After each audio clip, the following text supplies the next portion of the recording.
Okay, so we are now ready to take the cake out of the oven. We have the cake testing tool.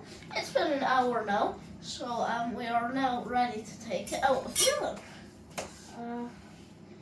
So yeah, just open it up, get all steamy.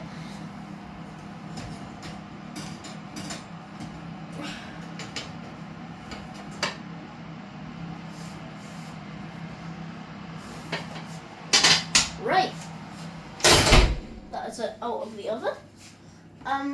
So I think we should take the tin foil off, although it will be very hot. So have to be careful.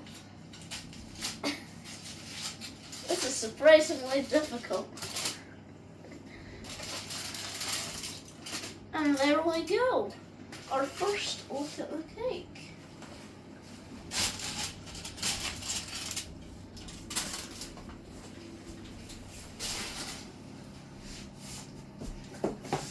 I hope you enjoyed this set of videos. This is the finished cake.